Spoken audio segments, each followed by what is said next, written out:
విచ్చేసి పుష్కర మహోత్సవాన్ని ప్రారంభించడానికి గోదావరి నదీమాతకు పూజలు గావించి పట్టు వస్త్రాలు సమర్పించి ఆ గోదావరి మాత పుష్కర మహోత్సవాన్ని నిర్వహించడం కోసం మన ప్రభుత్వ అధినేత అయిన మాన్య ముఖ్యమంత్రి వర్యులు అనేక శాఖలను సమన్వయపరుస్తూ స్థానిక అధికారులతో అనేక మారులు సమావేశాలు ఏర్పాటు చేసి వారి కుమారులు కూడా విచ్చేసి ఉన్నారు.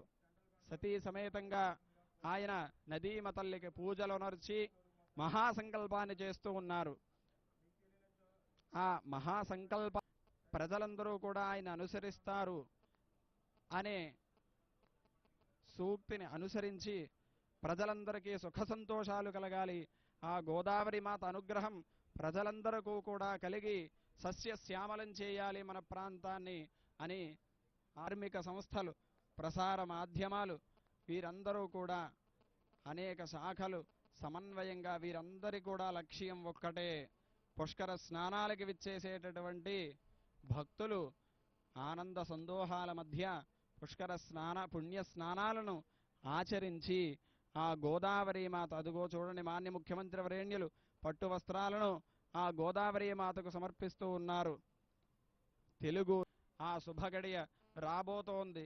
మాన్య ముఖ్యమంత్రి వర్యులు ఆ గోదావరి మాతకు పూజలొనర్చి అనేక తేదీలలో పుష్కరాలను ఆచరించినప్పటికీ కూడా మహారాజు ఏదైతే మార్గనిర్దేశనం చేస్తారో అనేక మందితో చర్చించి చివరకు శుభఘడియ ఈరోజు అని నిర్ణయం చేసి మహారాజు ఏ విధంగా అయితే ఆచరిస్తారో ప్రజలు ఆ విధంగానే అనుసరించాలి అన్న స్మృతి వాక్యాన్ని అనుసరించి ఈరోజు మాన్య ముఖ్యమంత్రి వర్యులు అదుగో పట్టు వస్త్రాలను శిరస్సును ధరించి ఆ గోదావరి మాతకు పట్టు వస్త్రాలను సమర్పించి పుష్కర స్నానాన్ని ప్రారంభించడానికి సిద్ధముగా ఉన్నారు. ఓ పక్క వేదమంత్రాలు, మరో పక్క మంగళ వాయిద్యాలతో అదుగో గోదావరి మాతకు పట్టు వస్త్రాలు సమర్పించడానికి పట్టు వస్త్రాలను శిరస్సున పెట్టుకొని మాన్య ముఖ్యమంత్రి వర్యులు గోదావరి మాత వద్దకు విచ్చేసి వీరమంత్రోచ్చారాల మధ్య గోదావరి మాతకు పూజలొనర్చి పుష్కర వైభవాన్ని ప్రారంభించడానికి సిద్ధంగా ఉన్నారు. ఎప్పటికప్పుడు ఆధునికమైన భావజాలాన్ని ప్రసాదించి మన జీవన విధానాలని ఉద్దీపింపచేసినది ఆ మహానదులు. నదీ తీరములోనే మహోన్నత మానవతావాదుల ఆలయం. నదీ గలగలల దిశానిర్దేశం చేసే అభ్యుదయ నాదం. అలాంటి ఎన్నో పుణ్య నదుల్ని, పాపమారిన ధనుల్ని తన సొంతం చేసుకున్న బంగారు గడ్డ మన భారతావని. ఆ భారతావని ఒడిలో ద్రవ రూపంలో ప్రవహించే బంగారు గనులే మన నదులు.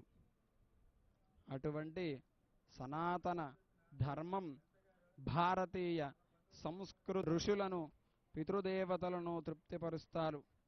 ఈ పుష్కరాలలో పుణ్య స్నానముతో పాటు పితృదేవతలకు పితృకార్యాలను నిర్వహించడం ఎంతో ప్రశస్తం.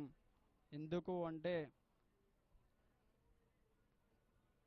పితృదేవతల అనుగ్రహంతోనే మనం ఈ పుష్కర మహోత్సవాల్లో పాల్గొనేటటువంటి అవకాశం కలిగింది. మనకు ఈ జన్మనిచ్చినటువంటి ఆ మాతాపితృలకు పుష్కర కాలాన్ని ఆచరించి భక్త జనకోటికి పుణ్య ఫలాన్ని అందించే పుష్కర స్నానాన్ని భక్తజనకోటి కూడా ఆచరించి తరించాలి అనే మార్గనిర్దేశనం చేయడం కోసం మాన్య ముఖ్యమంత్రి వర్యులు గోదావరి మాతకు పూజలు, వేద మంత్రోచ్చారణల మధ్య, మంగళ వాయిద్యాల మధ్య పట్టు వస్త్రాలను సమర్పించి అదుగో పుణ్యస్నానాన్ని చేస్తున్నటువంటి మాన్య ముఖ్యమంత్రి వర్యులు సతీ సమేతంగా ఎప్పుడు పుష్కర ఘడియ వస్తుందా అని ఎదురు చూసినటువంటి భక్తజనులందరికీ కూడా బృహస్పతి సింహరాశిలో ప్రవేశించిన ఈ శుభగడియ కోసం గత 11 సంవత్సరాలుగా ఎప్పుడు మరలా పుష్కరం వస్తుంది అని ఎదురు చూసినటువంటి భక్తజనులందరూ కూడా మాన్య ముఖ్యమంత్రి వర్యులు శాస్త్రోక్తంగా నదీ మతములకి పూజలునర్చి పట్టు వస్త్రాలు సమర్పించి పుష్కర స్నానాన్ని ఆచరిస్తూ ఉన్నారు. అదుగో మాన్య ముఖ్యమంత్రి వర్యులు పుష్కర స్నానాన్ని ఆచరిస్తూ పుణ్య ఫలాన్ని మన ఆంధ్ర ప్రజలందరికీ కూడా ఆ గోదావరి మాత అనుగ్రహించాలి అని, ఆ మహారాజు చేసేటటువంటి పుణ్యకార్యంలో ప్రజలందరికీ కూడా ఆ పుణ్య ఫలం లభిస్తుంది అని శాస్త్రాన్ని స్మృతివచనాన్ని అనుసరించి ఆయన సతీ సమేతంగా వేదమంత్రోచ్చారణల మధ్య మాన్య ముఖ్యమంత్రి వర్యులు దేవాదాయ శాఖ మంత్రివర్యులు అందరూ కూడా భక్తి శ్రద్ధలు ఈ శుభగడియ మొదలుకొని 12 రోజులుగా మనకి గోదావరి పుష్కర మహోత్సవాలు జరుగుతాయి.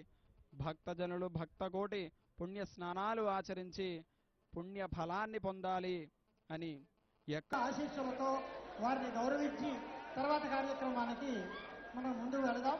శ్రీవారి దగ్గరికి ముఖ్యమంత్రి గారిని దయచేయాల్సిందిగా విజ్ఞప్తి చేస్తున్నాం.